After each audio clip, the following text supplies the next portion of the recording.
నమస్తే, welcome to సత్యాగ్రహి. BRS నుంచి suspend అయిన తర్వాత కవిత గురించి ఆ పార్టీ నేతలు ఒక్క మాట కూడా మాట్లాడలేదు.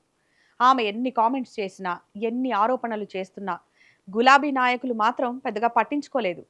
చూసి చూడనట్టుగానే వ్యవహరించారు. అయితే పార్టీ ప్రకటన తర్వాత కవిత పట్ల బీఆర్ఎస్ స్వరం కూడా మారింది. అది పార్టీ ప్రకటించడం వల్ల వచ్చిన మార్పు కాదు. అక్కడ కేసీఆర్ పై కవిత చేసిన విమర్శల వల్ల వచ్చిన మార్పు. అప్పటిదాకా కవిత ఎన్ని మాట్లాడినా, ఎంతమంది నాయకులను తిట్టినా ఊరుకున్న గులాబీ సైన్యం కేసీఆర్ పై విమర్శలు చేసిన తర్వాత వాయిస్ పెంచింది. తెలంగాణ రాజకీయ యుద్ధం ఇప్పుడు ఊహించని మలుపు తిరిగింది. నిన్నటి వరకు సార్ వెంటే ఉండి ఆయన అడుగుజాడల్లో నడిచిన కవిత ఇప్పుడు అదే సార్ పై కామెంట్స్ చేయడం తెలంగాణ రాజకీయాల్లో సంచలనంగా మారింది. కొత్త పార్టీ ప్రకటించడం వరకు ఆమె ఇష్టం, గాని ఇన్నేళ్లు తండ్రి అడుగుజాడల్లో నడిచి ఆయన స్థాపించిన పార్టీ పేరుతో పోటీ చేసి ఆయన పైనే విమర్శలు చేయడంపై బీఆర్ఎస్ భగ్గుమంటోంది. ఒక తండ్రిగా, ఒక నాయకుడిగా కేసీఆర్ పట్ల కవితకున్న గౌరవం ఏమైందని సామాన్య ప్రజలు కూడా చర్చించుకుంటున్నారు. మొదట్లో కవితను ఒక రాజకీయ ప్రత్యర్థిగా బీఆర్ఎస్ సీరియస్గా తీసుకోలేదు. అధినేత కూతురు, పార్టీ వర్కింగ్ ప్రెసిడెంట్కు చెల్లెలు. ఇన్నాళ్లు కలిసి పనిచేశామన్న సానుభూతితో కేటీఆర్తో పాటు మిగతా నేతలు కూడా మౌనం పాటించారు. కానీ కవిత నేరుగా కేసీఆర్ని టార్గెట్ చేయడంతో సీన్ మారిపోయింది. కేసీఆర్ను ఎవరైనా విమర్శిస్తే ఆ పార్టీ క్యాడర్ సహించదు. ఇప్పుడు కూతురే ఆ పని చేయడంతో పార్టీ నేతలు గట్టిగానే కౌంటర్ ఇస్తున్నారు. కేసీఆర్ లేకపోతే అసలు తెలంగాణ ఎక్కడిది? కేసీఆర్ పుణ్యమాని పదవులు అనుభవించి ఇప్పుడు ఆయన్నే విమర్శిస్తారా అంటూ ప్రశ్నల వర్షం కురిపిస్తున్నారు. తెలంగాణను సాధించిన నాయకుణ్ణి మరమనిషి అనడం మీ అజ్ఞానానికి పరాకాష్ట అంటూ మాజీ మంత్రులు, ఎమ్మెల్యేలు కవితకు స్ట్రాంగ్ కౌంటర్లు ఇస్తున్నారు. మాజీ ఎమ్మెల్యే బాల్క సుమన్ కూడా కవితకు కౌంటర్ ఇచ్చారు.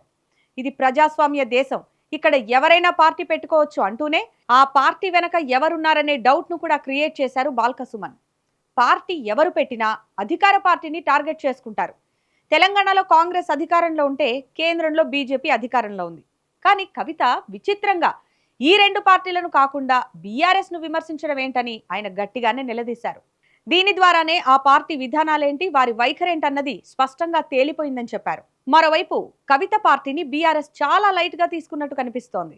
ఎక్కడ నాకు తెలిసి మాకు ఇప్పటి వరకు నాకున్న ఇన్ఫర్మేషన్ మేరకైతే నాకు తెలిసి పెద్ద ఇష్యూ ఏమీ లేదు. పార్టీలు వస్తుంటాయి పోతుంటాయి, అది పెద్ద ఇష్యూ కాదు. చాలా పార్టీలు వచ్చినాయి, చాలా పార్టీలు పోయినాయి. 25 ఏళ్ళు పూర్తి చేసుకున్న పార్టీ మేము. కాబట్టి మేము ఫోకస్ చేసేది ఈ దేశంలో 25 ఏళ్ళు పూర్తి చేసుకున్న పార్టీలు వేళ్ల మీద లెక్క దగ్గబెట్టే సంఖ్యలో ఉంటాయి.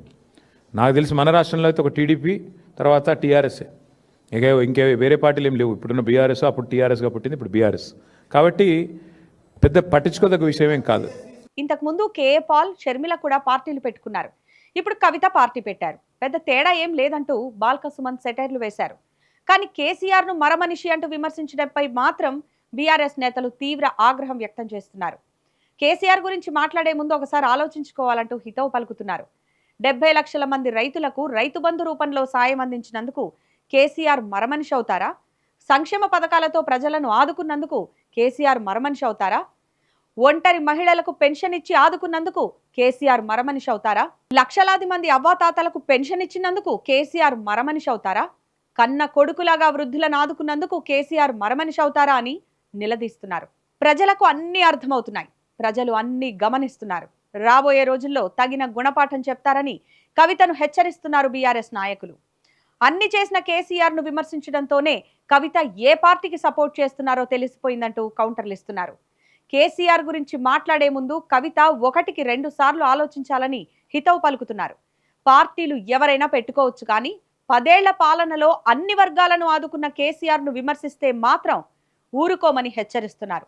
మరి కవిత ఇప్పటికైనా కేసీఆర్ పై విమర్శలను మానుకుంటారా, లేక బీఆర్ఎస్ నేతల కామెంట్లను బలపరుస్తూ తన తీరును అలాగే కొనసాగిస్తారా అన్నది వేచి చూడాలి.